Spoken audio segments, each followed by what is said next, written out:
In this video, we're going to look at the three methods of heat transfer in physics. So heat, we just talked about moving from hot objects to cool objects. How does it move though? How is heat transferred from one place to the next, right? Heat is sort of an abstract concept. How does it get? It's an energy transfer from high temperature to low temperature. What transfers the energy?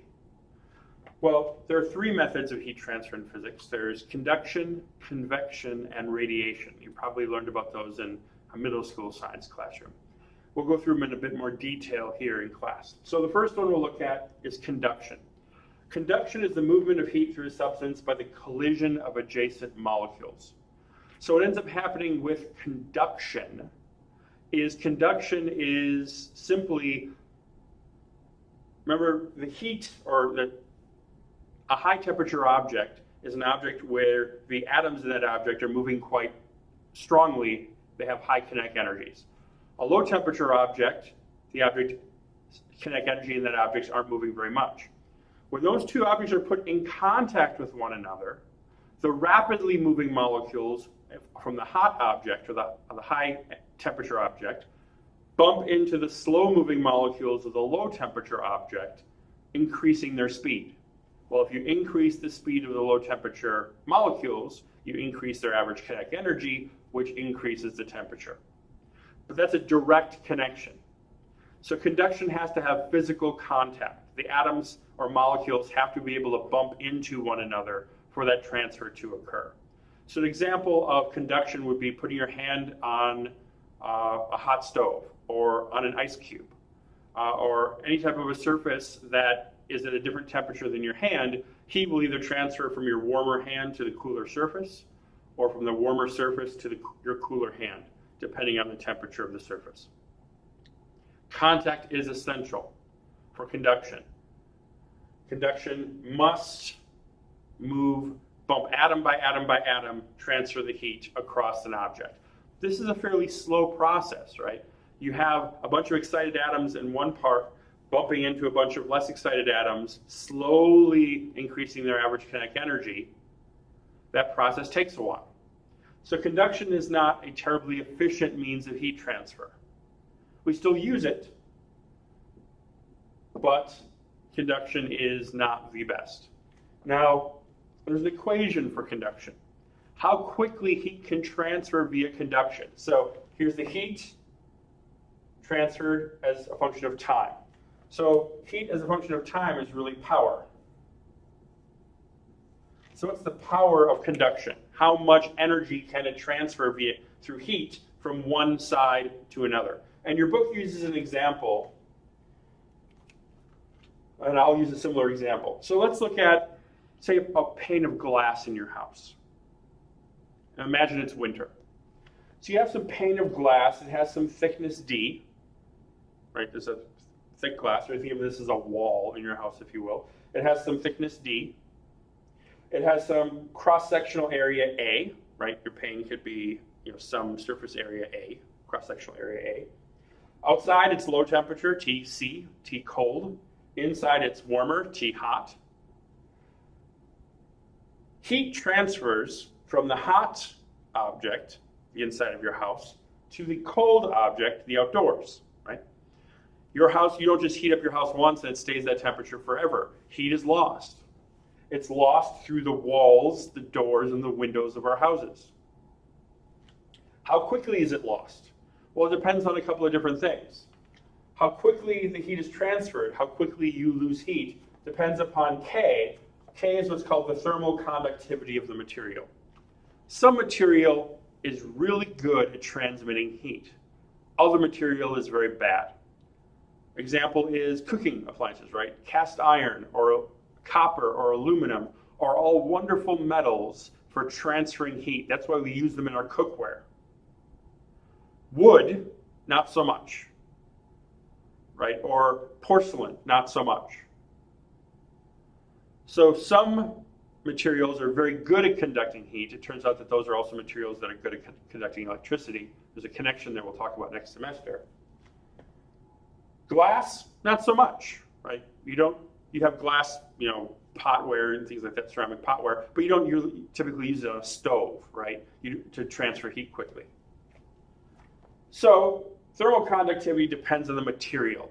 This is something we will look at most likely in a lab this semester. We'll measure toward the end of the semester thermal conductivities of materials. But for insulation purposes, you want something with a low thermal conductivity. High thermal conductivity means it's very good at transferring heat. Of course, when you're building your house, you don't want your house to be very good at transferring heat. The second is the cross-sectional area. Now, modern houses have double pane glass with a gas in between that helps with insulation purposes, which means that modern houses, you can have large windows in cold climates, and they still are quite good insulators. But look back at construction previous to 1960, 1950. Houses in northern climates like Wisconsin have smaller windows typically and fewer windows than houses in southern climates, warmer climates. And that's due to the fact that the area, cross-sectional area, is important. If glass is glass is a better conductor for heat than, say, wood is. So if you want windows in your house, great, but the more windows you have, the more heat loss you're going to have. And so that depends on the surface area of the object. The heat transfer depends on the temperature difference. Hopefully that's not too surprising, right? If it's the same temperature outside as inside, then heat isn't going to transfer. Just like if a pot of water is the same temperature as the object I drop in the water, there's no heat transfer between those two objects. The bigger the temperature difference between inside and outside, the more heat is transferred per unit of time, the more energy is lost. And then finally, it's inversely proportional to D here, where D is the thickness of the material. So one way you can actually improve the insulating properties of material is to make it thick. If you have a house or a home with the old glass, a lot of basements in Wisconsin have windows, basement windows at the top made of thick pieces of glass, old masonry glass, I think it's called, I'm not sure. But the thick glass means it's a better insulator than the thin windows you have on the first and second floor of your house. So if you know what the surface area or the cross-sectional area is, if you know the thickness of the material, if you know the temperature difference between the two sides of the material, and you know the thermal conductivity, you can determine how quickly heat is lost through that cross-sectional area. And you can look at the homework problems for examples. Now, if you're a homeowner or you're planning on buying a home or re-insulating a home, when you purchase building material, they don't tell you what the thermal conductivity of that material is. They don't say, hey, this material has a low thermal conductivity or a high thermal conductivity. What instead they do is give you what's called the R value. The R value, think of as the resistance value. The higher the R value, the better it is at insulating your home. So the R value is just the thickness of the material divided by the thermal conductivity. So if you know how thick your material is, let's say buy some particle board or some insulating board of a certain thickness, they give you the R value, you can actually determine what the thermal conductivity is. And of course, the smaller K here, the smaller the thermal conductivity, the better R is. And the bigger the thickness, the better R is. So when you insulate, you look for R value. So this has an R value of 18. This has an R value of 32 or whatever. And R is usually given in non-SI units. But the bigger the R value, the better in terms of insulating your house. So when you're buying, insulating materials, windows and things like that, look for things with large R values. Now, this example has it cold outside and hot inside, and you don't want to lose heat to the outside. Insulation is just as important during the summer, where it's hot outside and cooler inside, right? You're running an air conditioner or something like that inside your house, or you just have the windows all closed up so sunlight isn't streaming in. You want to keep your house cool from the cool morning air into the hot afternoon. The more insulation you have, the less energy transfer in the other direction as well. Heat has trouble getting into your house in the summer, and heat has trouble getting out of your house in the winter. Good insulation is important in both respects. So we come to the second form of heat transfer, that of convection. Now, convection, heat is transferred from a warmer area to a cooler area by the flow of a fluid. Now, fluid, remember, is a liquid or a gas. Convection is actually a far more efficient means of energy transfer than conduction is.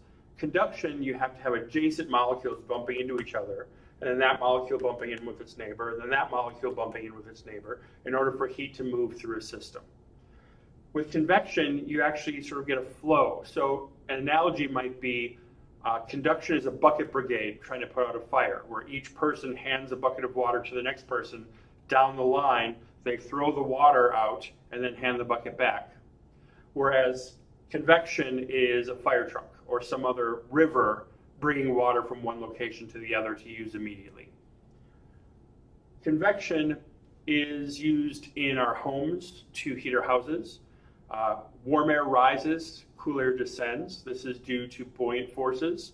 Warm air is less dense than cool air. Remember, when you cool an object, the volume decreases, so the density will go up. Cool air sinks, warm air rises. That's why hot air balloons work. In your home, you have heat vents usually on the floor on one side of your a room. Hot air comes in. That hot air rises, pushing the cool air in the room down through the heat return or the cold air return ducts. This convection allows the room to be heated up. You might have a convection oven, which is advertised as being a better way of cooking than a standard oven. A standard oven, you have the heating coils or the gas heating up this area inside the oven, but you can have hot spots, where areas where the coils might be a bit hotter on one side than the other. With a convection oven, air is blown through to make sure that the air is mixed inside the oven, going to a similar temperature. Convection is used in a pot of boiling water, as shown here as an example. Fire, or some electrical, hot electrical coil, heats the bottom of the pan. So that's aluminum or copper or cast iron or some metal. So conduction occurs here. Heat is conducted from the bottom of the pan through the bottom of the pan to the water on the surface of the pan, on the inside surface of the pan.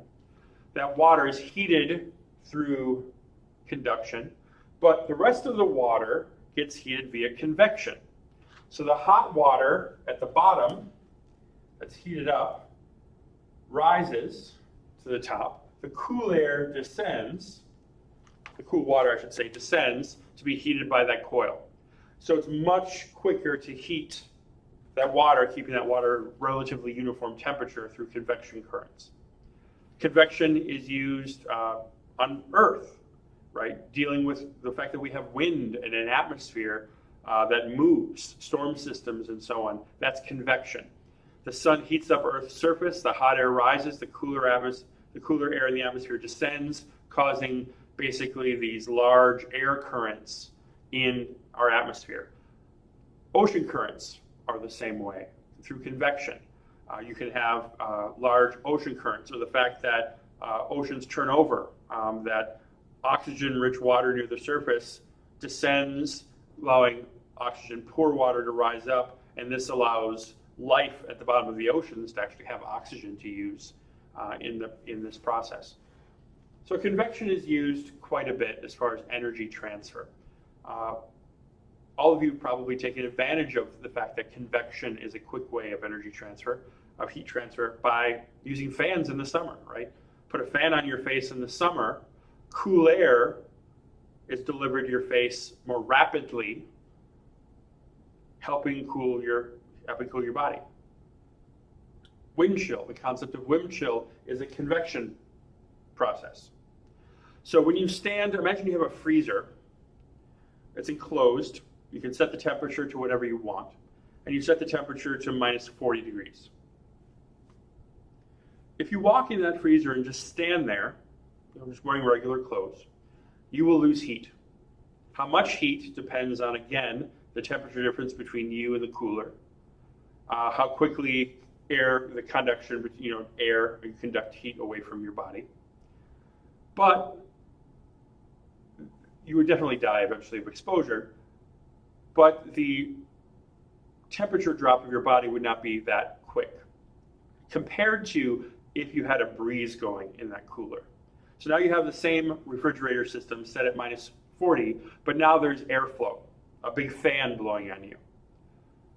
Your body will never get colder than minus 40. If you pass away from exposure, or if there's some slab of meat that you put in the freezer to be frozen, it'll never get colder than minus 40. That's the temperature of the freezer. However, when you place air blowing through that freezer, the convection takes heat from your body or takes heat from that slab of meat more quickly, and it cools as if it is a colder temperature. We call that wind chill. When I was an undergraduate at Eau Claire, the coldest day of my undergraduate career, it was a day where it was minus 40 with a wind chill of minus 70.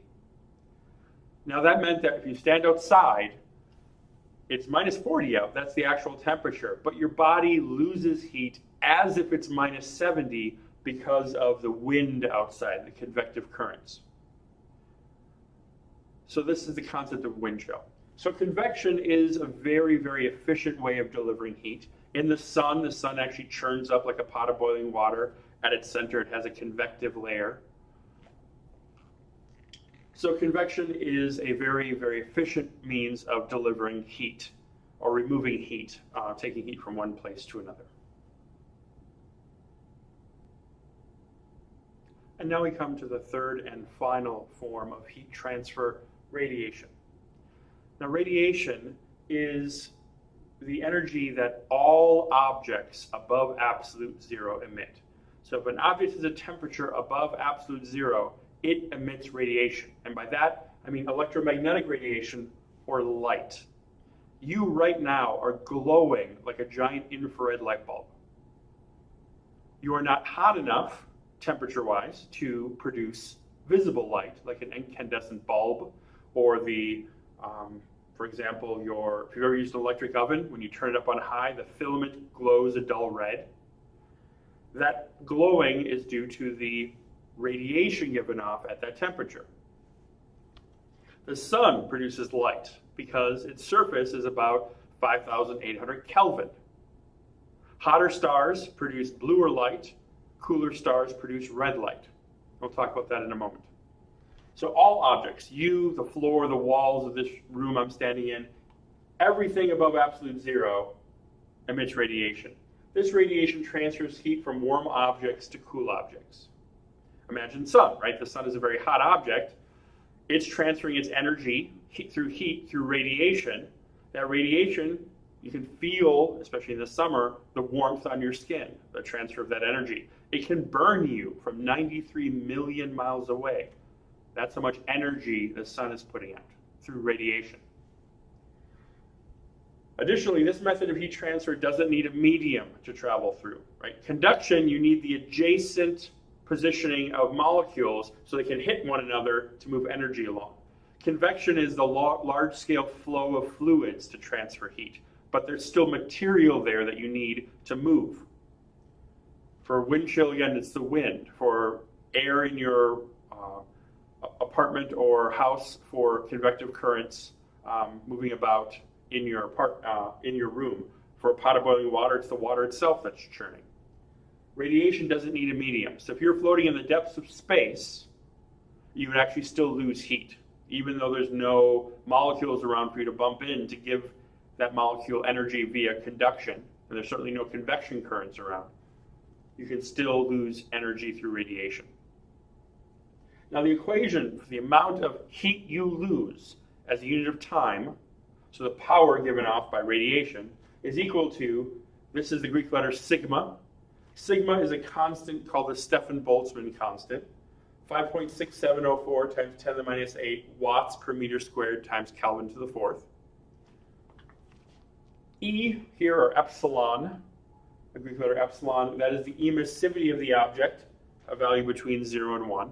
And the emissivity is just how good is the object at radiating, either emitting or absorbing radiation. Now, emitting radiation might not be that intuitive, but absorbing should be, right? You don't wear a black shirt to the beach because the sun is going to absorb a lot of energy from the sun. You do a white shirt, because a white shirt has a lower emissivity than a black shirt does. A black shirt is better at absorbing radiation, but a black shirt is also better at emitting radiation. So if you're not in the sunlight, if you're just indoors on a warm day, a black shirt is actually not a bad thing to wear to lose heat, as long as you don't go into a situation where you're in the sunlight.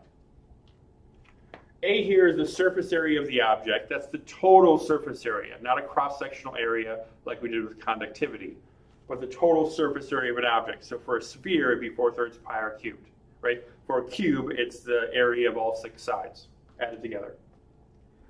T here is the temperature in Kelvin to the 4th power. This is temperature, not delta T. It's not change in temperature, it's the temperature. So it must be in Kelvin. So at 0 Kelvin, there's no radiation. But any other temperature besides absolute 0, you will have radiation. So this is the radiation you give off. But you're in a room that the walls are also giving off radiation. Or the floor is giving off radiation. The chair you're sitting in is a temperature above absolute 0. It's giving off radiation. So what's really happening is you're doing 2 things right now. Your body's doing 2 things. It's giving off radiation, and it's absorbing radiation from its surroundings. So really, when you want to talk about the net power, how much energy are you getting or giving up, it depends on the amount of power you're absorbing from the energy sources around you, minus the radiation you're emitting. So that net power is equal to, it's a similar relationship, sigma epsilon times A, except now we're doing the difference. Temperature of the environment to the 4th power in Kelvin, minus the temperature of the object, maybe that's you, maybe that's a ship in space, whatever. Temperature of the object to the 4th power, and look at that difference between those 2 temperatures to the 4th power. So if the temperatures are the same, this term is 0, and there's no net power given off. You're absorbing energy at the same rate you're giving it off. So you're not gaining heat and you're not losing heat. So objects in space, objects that are floating in the depths of space away from any stars, actually don't hit absolute 0. They radiate until their temperature matches the background radiation of the universe around them, which is about 2.73 Kelvin. It's called the cosmic microwave background. It's the leftover radiation from the Big Bang. So the minimum temperature in the universe, again, for an exposed object in space, is about 2.73 Kelvin. You can't really cool below that if it's exposed to the universe, this radiation, cosmic microwave background. You can't get cool below that because the universe itself is radiating on you, warming you up to a hot, just kidding, very frigid 2.73 Kelvin. Now this radiation that you're giving off changes with temperature. There's a figure in your book that also talks about the color of the radiation, the wavelengths of the radiation that you give off. The hotter you get, or the hotter an object gets, the more radiation you give off, and the bluer that radiation is on the electromagnetic spectrum. So, let's use my electric oven example. If you turn your electric oven on medium, the coil won't glow, but it actually will be giving off a lot of infrared radiation. You can put your hand near it, not above it, because that'll probably be the convection currents from the air producing energy. But if you have like a bright light bulb and you put your hand near a light bulb, you can see, right? You can feel that infrared radiation. Or if you've ever acted and you have the bright spotlights on you, you can feel the heat from that radiation on your skin. If you keep on turning up the temperature of your stove and turn up to hot, eventually those coils start to glow, sort of a dull red and then an orange. And that's about as hot as they get.